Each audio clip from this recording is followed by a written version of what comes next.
Hey everyone, welcome back to the People of Web3 podcast. I'm your co-host, Frank, and of course, Blaine is here with me. Hey, Blaine.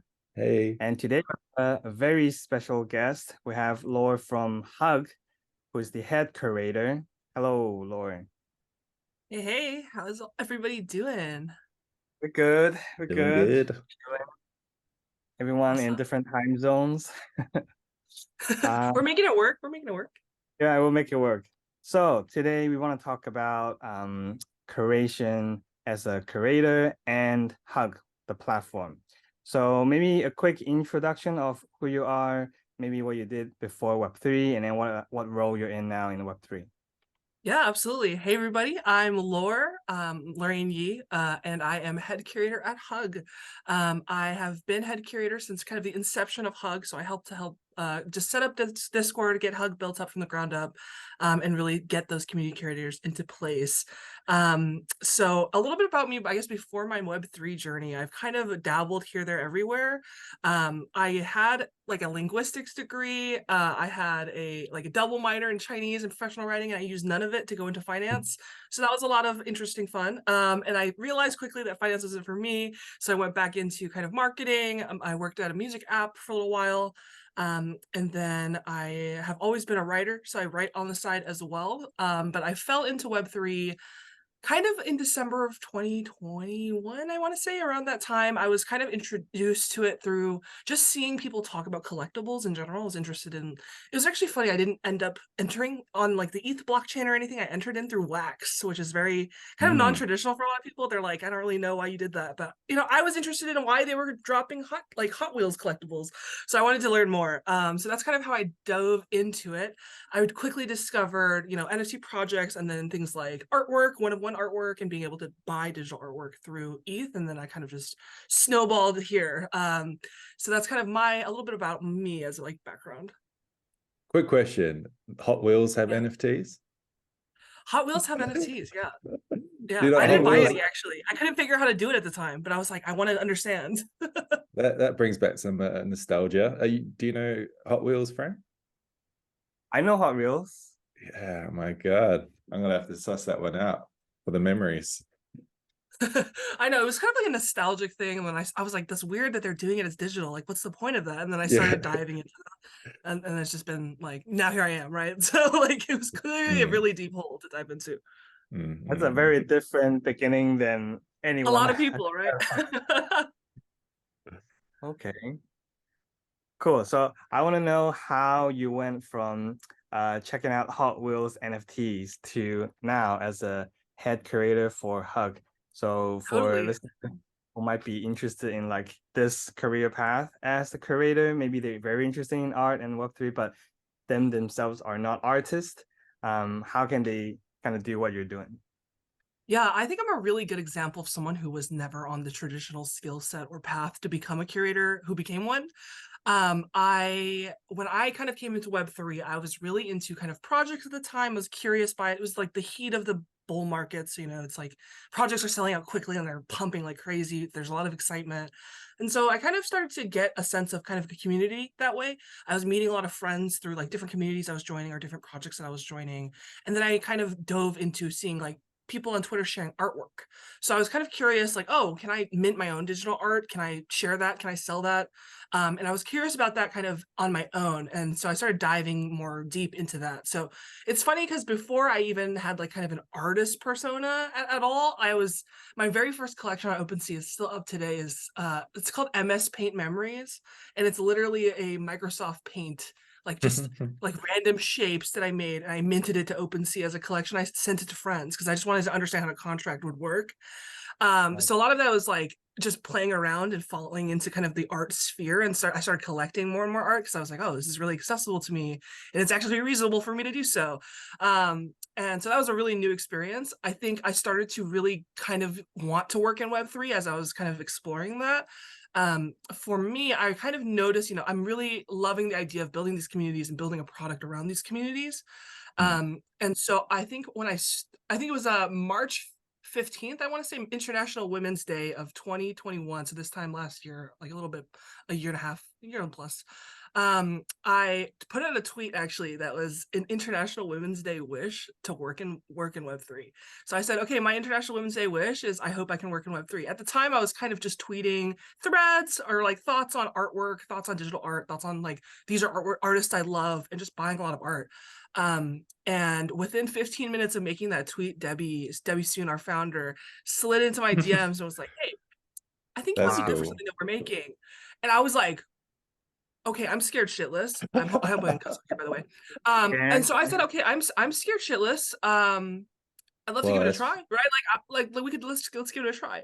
So we set up a meeting that like following Monday, and she told me like, you know, she and Randy wanted to build something called Hug.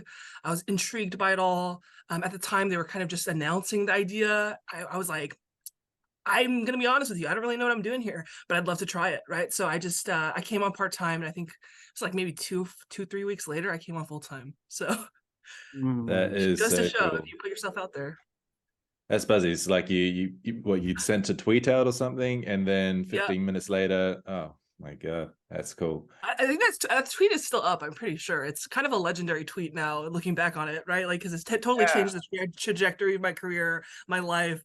But it's been a blast ever since.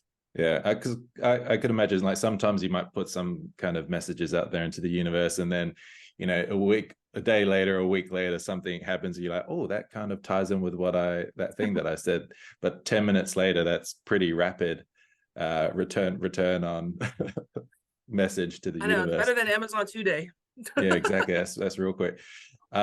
One interesting thing I think about when people enter Web3 is, I guess, because I'm similar, I kind of pivoted away from architecture and I wanted to work within the Web3 impact space somehow. But I didn't really know exactly what to expect. Did you have any expectations when you, I guess, had this dream of working in Web3? And since working there full time for a while now, have there been any kind of surprises to those original expectations? To be honest, I don't think I had necessarily expectations coming into it, because it was just so new to me entirely that I was like, you know, this whole thing is just going to be a learning experience at this point.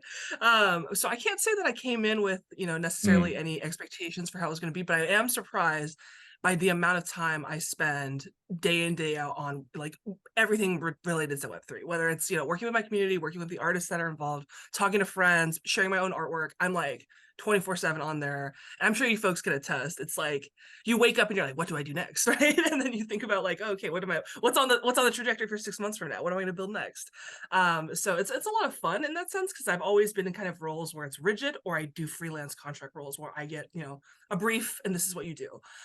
So for me to be able to come in and just be like, hey guys, I have this crazy idea for a scavenger hunt, or I have this crazy idea for this thing, let's try to deploy it by this timeline. It's really fast turnaround. It's really fun for me because I love the moving around quickly, which I definitely I can tell you now doesn't really happen in finance. Yeah, you like that Web3 game. You kind of, yeah, it's fun. Yeah. You kind of have to love the game, because it's not for everyone. At least at the moment. At least at the moment, while things are a bit crazy and fast. That's true. Before we move on, can we dive a bit deeper into what Hug is, and maybe also like who are the founders? I know you mentioned them before, but just for listeners who might not be familiar with Hug. Yeah, absolutely. So Hug is founded by Randy Zuckerberg and Debbie Soon. So it's a social marketplace that allows artists to sell digital and physical goods and connects them with current and prospective collectors. So we use community-driven, decentralized curation processes we will always have from the beginning to now. And Hug spotlights these diverse creators and includes basically, including and especially those from underrepresented and marginalized communities. So that's always been kind of a focus for us, and that's why you'll see those artist identifier tags on our platform. Hug is also known for things like Hug Studios. So we offer a lot of educational advisory programs for Web3 startup founders, creatives, creators, artists. So our latest one is an innovation laboratory for dynamic NFTs with Transient Labs. So that's kind of another kind of educational arm of Hug. But overall, Hug is home to like 2.5K plus, I want to say, artists now and counting, spanning over like 70 plus countries. So we've kind of begun the process of bringing them out of Web3 and into like physical spaces, thinking about how we can give them promotionals, thinking about how we can uplift them, make their lives easier, because it's a little bit of a hellscape out there. Yeah, I on that one, how does that curation process work? What does that look like? You got these artists that I guess kind of showcasing their work on your website, but how did they kind of get there in the first place, and what was that criteria? Was a bit more of it. So when Hug first started, we were very projects and artist based. Like, it wasn't necessarily just artists. It was a recent rebrand that we chose to really double down on helping the artists, because that's kind of where we realize is the area that a lot of folks, could benefit from additional help. Like, you can't be a one-man team who markets, sells, creates, and ships your goods. It's kind of hard. So I think that with Hug, so when we started originally, it was kind of the heat of the bull, like I mentioned before, and we were doing a lot of these project kind of reviews. So what I did was, or I guess what we did as a team, was we created a form and application to basically join us as a community curation. So it wasn't like oh, now you're on the mint list, go crazy, have fun and flip it. It was more like okay, apply with these 3 really easy questions. They weren't anything crazy. They were like, who's somebody respecting the space? What's a project you like? What's an artist you like? Very simple questions. And if you were even slightly meaningful, we considered bringing you on. So we took a bunch of applications. We weeded out all of the ones who basically just said Elon Musk for every answer. And then from there, I mean, we ended up sending out acceptances for all those curators to join us. So it was about 300 folks at the time. A lot of them being people who identified as BIPOC, non-binary, LGBTQIA+, people of color, like the whole kit and caboodle, kind of everyone who was kind of not really getting a voice in other communities. So from there, we brought them on, and it was kind of a very deliberate process. So it started off, and I always say this Hug started off on a Notion document, on a blank Notion document, which was a huge spreadsheet. And we said, okay, everybody, populate projects that you think are deserving of other people's, like, to discover, right? Like, if you want other people to discover projects or artists you love, start populating this and tell us who you are. Overnight, that spreadsheet exploded, and I was like, okay, we're gonna have to refine this. So from there, we ended up I kind of created these segmented groups of different focuses, different people randomly assigned, kind of combined together to review certain projects. So it was really intentional at the beginning, and we were reviewing projects with a lot of like finite detail, thinking about whether they would make sense for somebody to discover them. So people were voting on those projects, and that was like a really kind of couple month long process to even get down to a list of projects that people felt comfortable enough to share, right? Because like in the heat of the bull, there's so many projects that are minting and then going away, minting and then going away. So it's like you want a project that has some longevity, and a lot of people agree that it has longevity, and you want people to be able to discover it. So that was kind of how we started, was through this kind of community-based curation. It was a lot of voting. It was a lot of, hey, everybody, this is kind of the task, and this is the deadline. Try to get this task done. If you have questions, let me know. Coordinating that in a private Discord before we even opened up to mint. So that was how we started with the backlog of the original kind of projects and artists that you saw on platform that kind of hit Hug. As of late, artists can now apply through Hug directly to get a Hug artist profile. So it's essentially a tool that has a lot of different features on it that allow you to kind of take ownership of your artwork, showcase where you sell your goods, and it doesn't have to be only in Web3. It can be Web2 goods as well. And so that process is pretty simple. I mean, artists will apply now on platform. We used to do this manually by Google Form like every 2 weeks. Like I would pump out a new one and be like, these are some new projects suggested by the community, new artists suggested by the community, and everybody would vote on them. And based off of the interest in certain projects and artists, we would determine if those artists would be good for other people to discover. We realized obviously that wasn't gonna fly if we started growing, and I would probably be stuck doing Google Forms for the rest of my life. So we automated that. And so now on Hug, you'll actually be able to vote on the artists who are applying onto the platform directly. So all of our Hug Pass holders and now Meta Angels NFT holders, they are able to basically log in and review your application. So it's not me deciding. I tend to decide like the queue in which like these artists are coming off of the backlog, but I'm not the one who's deciding, oh, this artist is worthwhile, this artist is not worthwhile. I think that's what's really different about the fine art world and kind of digital art in Web3. Is like we can use the community kind of to make those decisions. So a lot of those folks will come online, and we have a little system that's just 1 through 6. How excited are you to see this artist on Hug?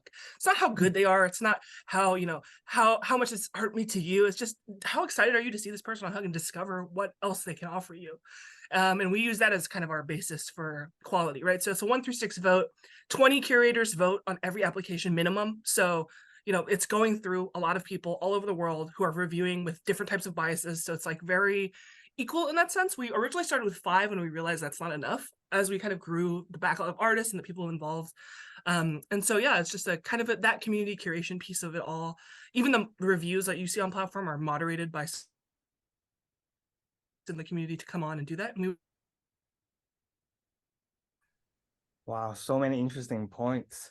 And with the community voting, that caught my eye a lot because you're really leveraging your community and working together, and everybody feel like they are a part of it.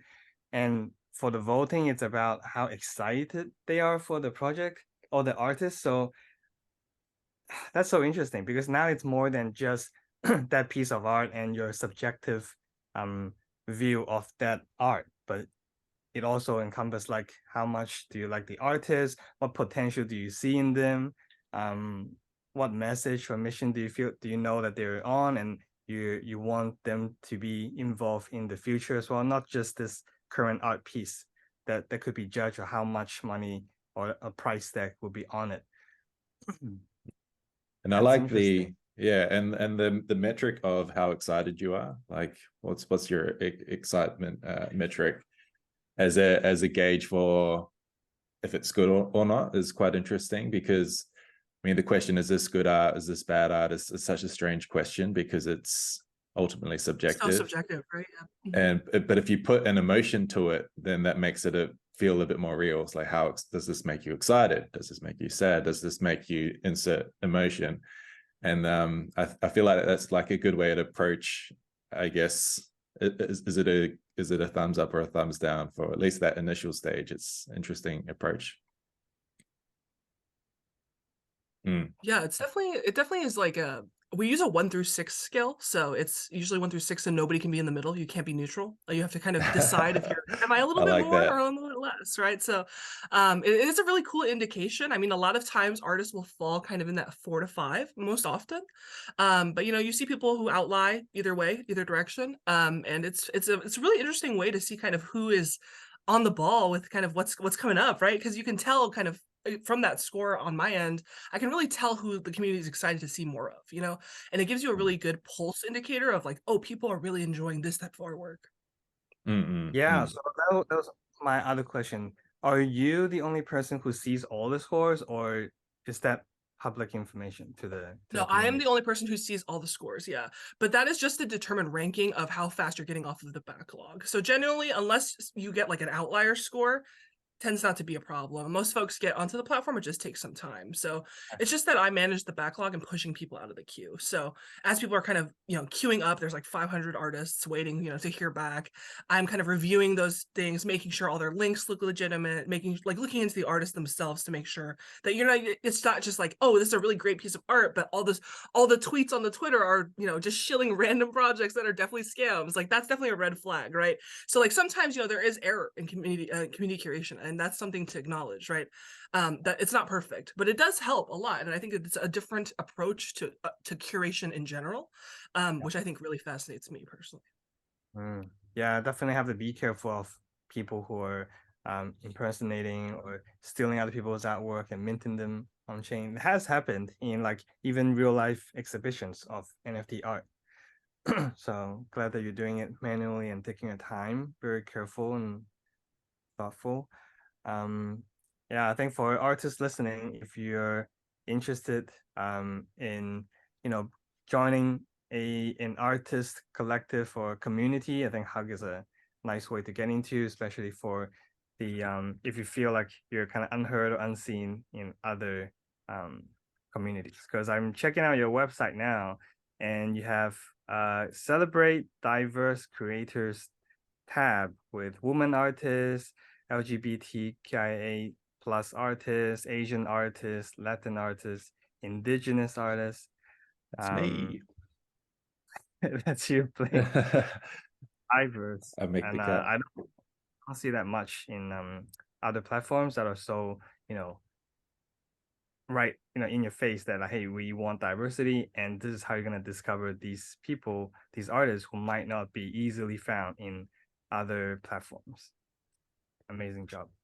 From like a platform that curates art, is there kind of like a range of, okay, we want to roughly keep the artists under this level, like under level as in under 5,000 artists, or we want to keep it a bit niche, or we want to increase it to as many artists as possible? Is there like a approach to that, like keeping it niche versus kind of growing it as big as we can? Yeah, I think like when we started Hug, we were really intentional with the way that we built. So it wasn't that we were pumping things like very frequently. I think that in the bear or in the bull market, you were seeing a lot of folks who are just kind of hitting every like roadmap check mark, right? Like first we're gonna do this, then we're gonna create a DAO, and then we're gonna, we're gonna ship this merch item, and then we're going to, it's just a checkbox. And so for us, it was very much like, where are we going to be, and are we going to be standing on the finish line 5 years from now? Are we going to be still here 5 or 6 years, 10 years from now, 20 years from now? And that's kind of the intention that we've always built Hug with, is like, how do we build to last? And I think that's why you're seeing a very intentional pace that's only recently started really ramping up, and that's been purposeful. So a lot of that is kind of a purposeful buildup. I think when it comes to the artist database itself, there's no limit. I think that we're currently just kind of going at a rate of, I want to say it's 24 artists a day, excluding partnerships and things like that. So it's ramping up quicker and quicker as kind of we've moved towards really focusing on artists, and we're trying to bring as many artists as we can onto our platform to kind of be discovered. I think that our platform is kind of the place for folks like that to be discovered. I mean, I think not with just the indicator tabs of your artist identity being available, but also the medium specialty. So things like that. There's like we've really built Hug to be kind of the place for artists to be able to maximize all of their time, right? Because I think that's one thing that artists grapple with in Web3 is like, how do I market this when I've already spent all this time creating and building it? I'm like burnt out already. Like now I got to market it, and shilling is uncomfortable, and it's like this whole debacle. So I think a lot of the things and tools that we build on Hug are very intentional for that reason, like things like commissions. We do lead generations for artists, so you can, on your own profile, check that you're open for commissions. And if people are interested, we have a little kind of built-in widget for them to be able to contact you, and it'll automate that message to you as a lead gen. We don't take any percentage of it, and it's just meant for artists to be able to create more like sources of income. I think that a lot of that has been very intentional, and I think our goal is just to help as many artists as we can. So there hasn't really been a limit in terms of I guess an upper limit of artists, but I think that as we kind of grow and scale up, right now the team is small, so I think that is really intentional with like the speed at which we're bringing artists on. But hopefully, I mean, we'll bring on thousands and thousands of more artists to come. Okay, my question would be, if there are thousands and thousands of artists, would that eventually hit a point where new artists or previous artists might get more difficult to be discovered by new visitors? That's a good question. I mean, I don't know if I have the answer to that, actually, thinking about it like that. I mean, eventually, right, if you're in a pool of 1,000 and you're one, you're probably going to be less seen. But I think that at the same time, there is a very big focus on diversity on Hug in general. That's why you see kind of very catered tags, so that those people who are already systemically disadvantaged get a better chance. And I think that's really a huge key factor of Hug, is the fact that I can try to at least give you some equity, right? Because I think like going into a traditional art field, you just don't stand a chance in general, right? And even when I do curation these days, I've been kind of looking at notoriety. So one thing that recently happened, this is kind of to your point, is we did a partnership with Art Crush to showcase a couple artists in Belgium. We also did one with L'Oreal to do a showcase of artwork at a private event for them, all AI artwork as well. And I quickly realized, looking at those submissions, that when the community was ready to vote on them, every curation we do, by the way, is voted on by the community. I realized, like, if somebody is an established artist with 100K followers, they're gonna win this curation, right? It's a popularity contest. I look at that art, I recognize it immediately because I know who's by. So if I'm coming into the scene fresh, or Frank's coming in, or Blaine's coming in, and you're only, you got 5 followers and 1 NFT, but you've been making art your whole life in Web2, does that invalidate you as an artist? I mean, I don't think so, right? So I think one thing I recently introduced to kind of some of the curations we do, they tend to be the bigger ones that are harder, more difficult to get. I skew the amount of votes towards emerging artists. So what I do is I'll say, okay, out of this 100 artists, for this top kind of group, we're going to give you, let's say, 5 votes out of, 5 votes to select 3 people out of this group. And I'll look at their existing notoriety and I'll kind of start segmenting people into groups so that I can try to give emerging artists a better chance.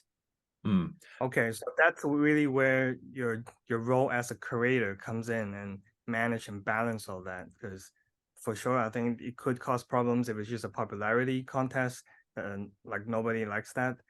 Wow, that's a huge role to take unless the popular people probably like it. But Blaine's like, I like it. on average, not a good idea. But like, that's a really good and necessary approach, because like a lot of these things are popularity contests, unfortunately, and it doesn't necessarily come down to, I guess, the talent that you have or the value that you're creating.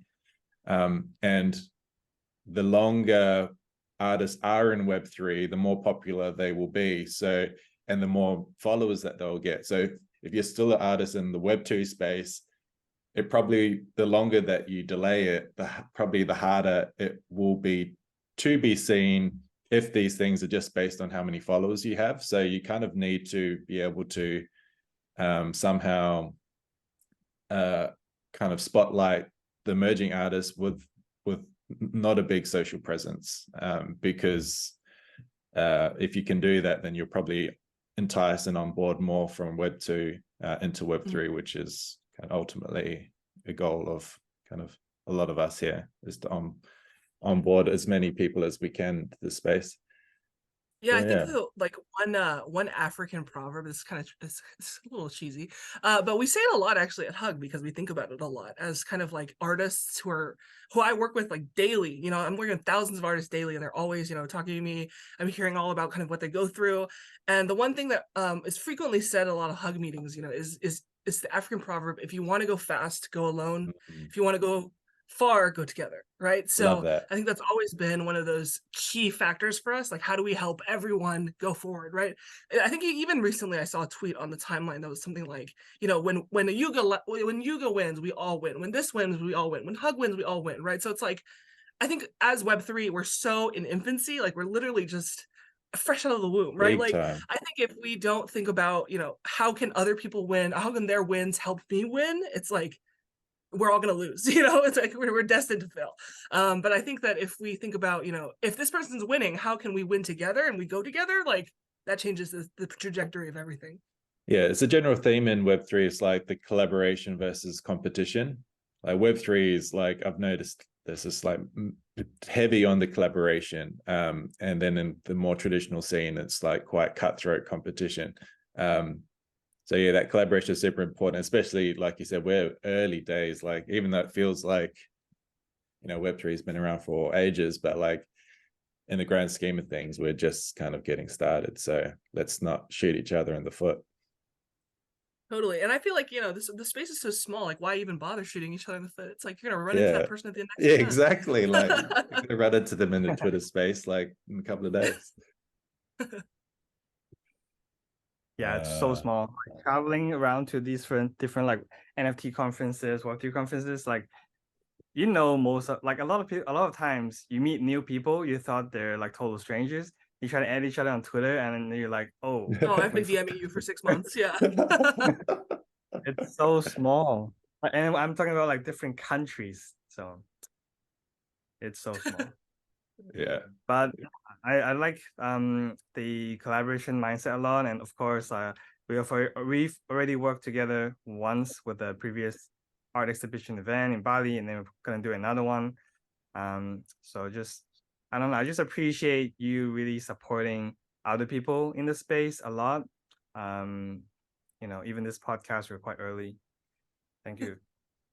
Yeah, thank you. Welcome, always. You wanna ask Yeah, or dive before we finish up? yeah, we're nearing the end, but you mentioned earlier on, and I noticed on your website as well, you had a few kind of like in real life sorts of kind of assets. How do you think about that interplay between, you know, NFT that's purely in the digital world versus an NFT which is tied to a physical thing? How do I feel about it? That's a good question. I mean, I personally love it. I love the idea of owning a digital version of something physical I own. I have lots of things that I've bought. I'm looking right now even at an Amber Vittoria that I bought that was a 2-for-1. So she gave me the NFT and then mailed me the physical to keep and hang in my house. And you know, that's one of my favorite things. I literally posted about it like actually 15 minutes before I came on here. I posted to my Instagram about like, oh, I love this piece of art still. So it's funny that you mentioned that. But with digitals, I mean, I think there's a lot coming, right? I think commerce is one of those things that we're really interested in at Hug. And I kind of mentioned that before, right? That we've kind of shifted into the social marketplace. Before we were kind of more discovery platform like, a little bit like Yelp, right? For NFTs. We're trying to aspire to be a little bit like Etsy meets Facebook now. So a little bit like you can discover somebody, you can review somebody, you can connect with somebody, but you can also buy everything that they have to offer. And I think it's been really interesting to see that. I think one thing that I find interesting is a lot of Web3 folks and brands were really looking to kind of just double down on Web3. Like, how do we make this the most Web3 experience ever created, right? But realistically, like, can you onboard people with something so foreign? I think one question that I have is like, you know, does it make more sense sometimes to meet people where they are in the middle? And that's one thing that we were thinking about with, you know, our Amber Victoria capsule collection was I wonder, well, how people will respond to this, right? Because I think as we build out and we continue to think about commerce and what that looks like for artists, you know, Amber Victoria is a really great use case to find out, do people even want to buy these NFTs or do they want to just buy prints? Do they want to buy both? So would they rather have a bracelet? Would they rather have a hat? Like, I'm curious to know. So I think that's one thing that's been really interesting for us to kind of explore.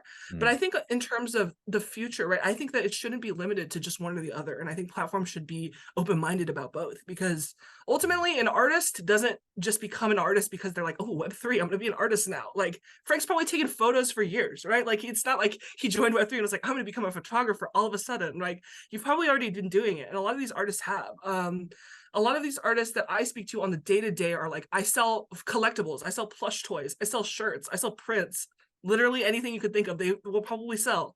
So it's been interesting to kind of expand, even kind of go backward a little bit in terms of some of the dev work we've done on profiles has been like, before we were like, oh, every blockchain, right? Every blockchain, every marketplace, let's start there. And then people were like, hey, can I put my Etsy shop on here? Hey, can I put my Society6, my Redbubble, you know, like really random, you know, very familiar marketplaces. I've even had people say, is it okay to link my Instagram shop as a collection? Like, yeah, of course it is.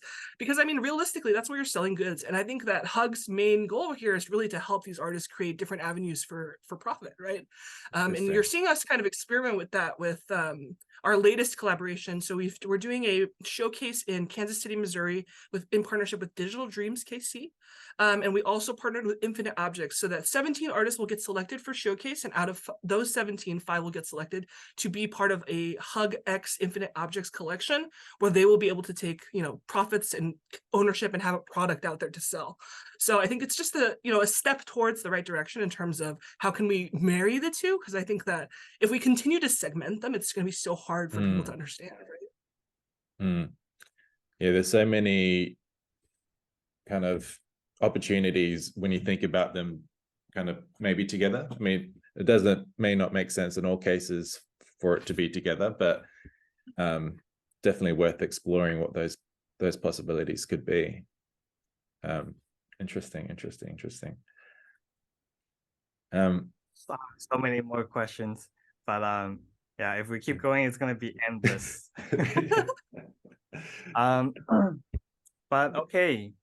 Recently I was talking to a friend about like this podcast we're doing, and then he also does podcasts, and then kind of one way that he sees what a podcast is kind of intrigues me. He says like it's almost like, as the host, like we're creating a time capsule for the guest, and something that, you know, captures their life at this moment right now that they can look back into or they can share with, you know, their friends and family.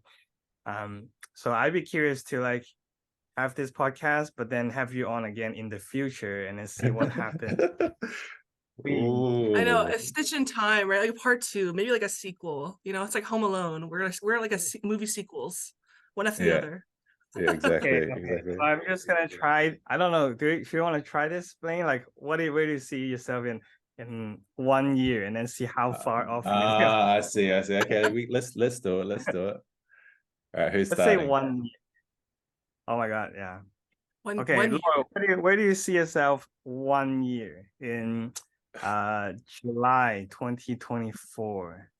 Well, hopefully, I mean, hopefully Hug is taken off and we have thousands and thousands more artists to do this. Hopefully I'm still doing this. I'm really passionate about kind of being in this space and helping to develop it forward. I mean, it's a lot of fun to be on the forefront of emerging tech. So I'm really hoping I'm still around at this time, right? That's kind of the hope, is I'm always at the finish line. So I hope to finish out strong, but I also hope I'm going to be entering my 30s probably in that time. So I'm only 29 right now. So I'll be 30 next year. So by the time it'll be my first kind of year in my 30s. So hopefully things are looking good for me all around. Oh, that'd be exciting, actually. 30s is where it's at. I've been told. 30s club. Yeah, we'll welcome you to the 30s club by then. Are we Okay. doing it? Let's do one for us, because just real quick, because it's fun. Yeah, it's silly. Do it. Okay. So this one's not like this is not like a businessy one, but like a fun one. I'd like to do a NFT wildlife photography sort of a trip, hopefully with you, Frank. I feel like a year from now, something running a in real life wildlife conservation related tour, and then somehow that ties into some sort of a that ties into Web3 somehow. Pretty much, I just want to go out into the Bornean jungle or Antarctica or something and take some photos. But since That's this is a awesome. Web3 podcast, tied into Web3 somehow. All right, over to you, Okay. Frank. I think this trip could happen within a year and a half or 2 years. 1 year. He said, give it a little bit more time. Oh, come on, bro. Oh, yeah. No, because like these trips you gotta plan like 1 year ahead, right? You need to bring that Like, forward not a me. bit. No, you need to bring that forward. Doesn't okay. have to be a big one. Maybe a wildlife Okay. trip to the local park. Yeah. In Indonesia or maybe Australia, because I mean I want to go to Australia, so maybe even Australia somewhere would be cool. Mm-hmm. Mm-hmm. Yeah. Have you ever been to Australia? I was born in Australia. Oh, I didn't know. Yeah, Didn't even I don't really put it out there. I mean, people don't really need to know. But know. yeah. Yeah, because I don't really put it I out there. don't know. I don't know if we put out the swish. Well, That's I've your been new looking podcast for logo, is the Swish. Yeah. I want to go back though for wildlife and landscape to like a road trip. So that would be perfect actually. Yeah. We should do that. We'll do that. Okay. For me, I guess I would like to develop myself more as an artist within the Web3 space. So in the past year and more, I'm more like event organizer, community builder. Even though now it's more specialized. So instead of just doing meetups for people in NFT space, it's more like I'm working with a team to do NFT art exhibitions. So that's gonna keep going. But for me myself, I want to develop more as an artist, have more collections and NFTs. I launched the Genesis with 10 pieces, and then the collectors are really asking like, when's the next one? When utility, when airdrop. Yeah, Collector management, always. Yeah, so hopefully next year I'll have Frank's more gonna be knocking at my door, being like, "Can you help me? Can you help me quickly? Give me a tool." I'm gonna be like, "I have just the thing. I have just the thing." Exactly. That's awesome, Frank. I'm looking forward to that. I want to see more of your collections, because I feel like Frank has always been like, "I take so many great photos, but where are they, Frank? Where are they? Like, Yeah, on the blockchain he's today, got it really skills. exists." He's got skills, like serious. I haven't had time to like really sit down to like edit them. I was only able to bust out one image. But yeah, I also want to get in. Oh, I want to get into generative art. Like, Oh, okay. yeah, being more like blockchain native art. I want to explore that. So hopefully in 1 year I'll be at least trying to do that or have some pieces. We have something. Okay, I like it. We'll revisit that in the next podcast and see how we go. I know we better have all achieved our goals. At least I know I'll be 30. At least that's one checked off, you know? Yeah, exactly. That's It'll be one check mark. realistic goal. Yeah. One Measurable. for 3 is not bad. Yeah. Cool. How can people connect with you? Like what's your socials and stuff like that? Yeah, absolutely. My Twitter is Lorr NFT, Lorr NFT, and then I have a personal Instagram. I guess now Threads. Who knows what's going on there? But it is _Lorraine_Yee_. So I can link those to you folks afterwards. But yeah, that's where you can find me most of the time. Either that I'm on Discord. I'm accessible always. My DMs are open. I chat with hundreds of artists literally every day. So I'm always available to kind of help out. You can also follow the hug.xyz, obviously on any platform. All the socials handles are the same. It's just add to the hug XYZ. Okay, cool. We'll link all of that info. Yeah, for anyone interested in joining the hug or just have questions as an artist in the Web3 space, just DM Lorr on Twitter. That's how I met her. She's very active, very responsive. So yeah, feel free to reach out. And final question. This is the closing question. It's kind of a fun one. What excites you the most about the future of a Web3? Ooh, that's kind of a loaded question, no? I think the possibilities, I mean, not to be vague about it, but I think like I'm curious to see how art is going to shift, right? I think that a lot of folks are calling this kind of like a new emerging art landscape, right? And I think that intrigues me. I'm curious to see how art develops and changes. I think art is already starting to develop and change, right? You're seeing like dynamic art, you're seeing like generative art, and these things are just starting to kind of emerge for the first time. So I guess I'm curious to see kind of who's going to be the next person to take art to the next level, right? Like how can I experience this differently? How can I see it differently? Like what about an artwork that's with the code written reflects a different time of day depending on the weather local to the area? Like what about something crazy like that? I'm definitely curious about kind of the pushing the limitations of existing technology to see how art can change. I think you're starting to kind of see that with generative, but I feel like we've only really skimmed the surface of the tin can, right? Like I think we're barely getting that can open. So I'm curious to see what's inside.